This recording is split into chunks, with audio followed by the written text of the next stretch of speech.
उत्तर प्रदेश के आगरा शहर में स्थित आगरा का किला मुगलों द्वारा बनाई गई सबसे भव्य इमारतों में से एक है। बताया जाता है कि ये किला पहले बादलगढ़ किले के नाम से प्रसिद्ध केवल ईंटों से बना हुआ एक किला हुआ करता था। लो जी, अब हम किले के अंदर दाखिल हो रहे हैं। आगरा का लाल किला, रेड फोर्ट। तो रेड फोर्ट के अंदर हम अभी आए हैं। यहाँ पर आप देख सकते हैं किस तरह से किले को किस मजबूती से बनाया था उन्होंने। आप यहाँ पर देख सकते हैं इन कोठरियों को, और एक दो इस तरफ हैं। आप ये नीचे जो है इसके बारे में फेमस चीज़ें जो है ये ऊपर से नीचे की तरफ ढलवाना है। ढलवान इसलिए बनाया है क्योंकि अगर कोई फौज वगैरह यहाँ से हमला होती तो यही एंट्रेंस गेट था मेन जो है, तो आने वाले के लिए कोई ऊपर से लुढ़का देने के लिए कोई चीज़ इस्तेमाल करते थे वो लोग, तो इसलिए इस लोग ने बनाया है। जैसे जैसे आप नीचे आते जाओगे वैसे वैसे नीचे उतरता ही जाएगा, जो दीवारों से आप अंदाज़ा लगा सकते हैं।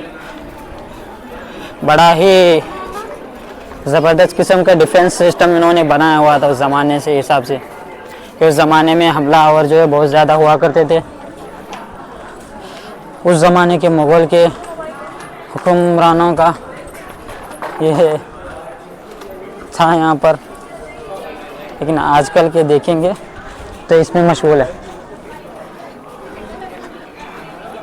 इस पर मुगलों से पहले मोहम्मद गजनवी, सिकंदर लोदी, इब्राहिम लोदी और हेमू का भी राज हुआ करता था, लेकिन उस समय तक ये किला खंडहर के रूप में तब्दील हो चुका था। सन 1558 में मुगल बादशाह अकबर जब यहाँ आए तो उन्होंने इस जगह के महत्व को देखते हुए यहाँ अपना किला और राजधानी बनाने का फैसला किया। आगरा तो फिर चलो जी अब अंदर जाते हैं हम। किस तरह से किला यहाँ पर बनाया हुआ देख सकते हैं।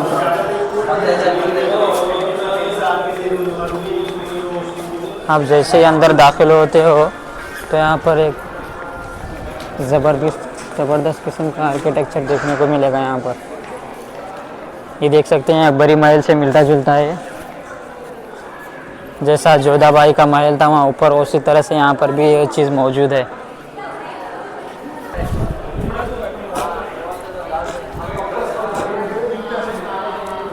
तो चलो जी अंदर दाखिल हो गए हम। ये किला जो यहाँ से ताजमहल भी आपको बड़ा खूबसूरत नज़र आएगा। ओहो, तो रेड फोर्ट के अंदर हम आ गए हैं। तो इस तरह से रेड फोर्ट है, आप ऊपर भी देख सकते हैं।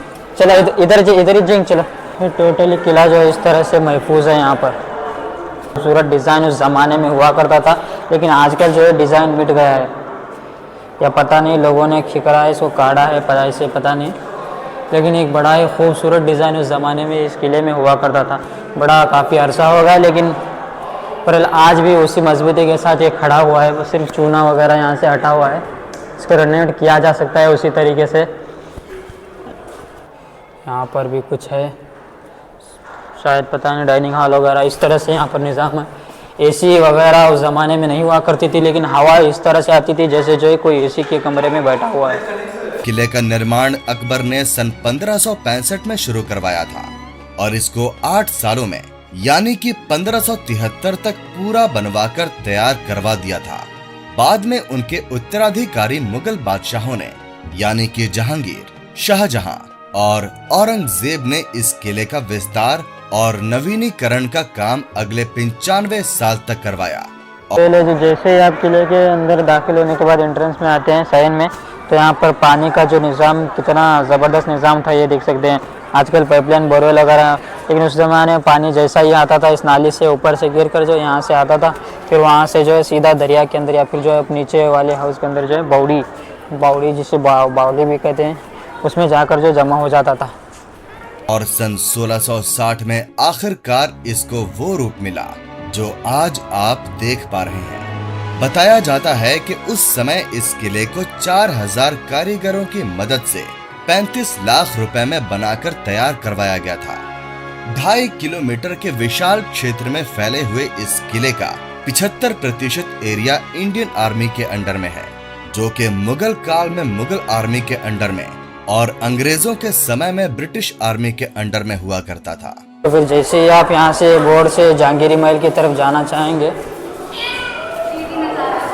तो जहांगीरी महल आपको यहाँ पर सामने नज़र आएगा।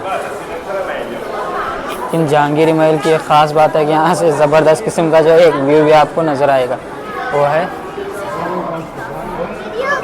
ताजमहल।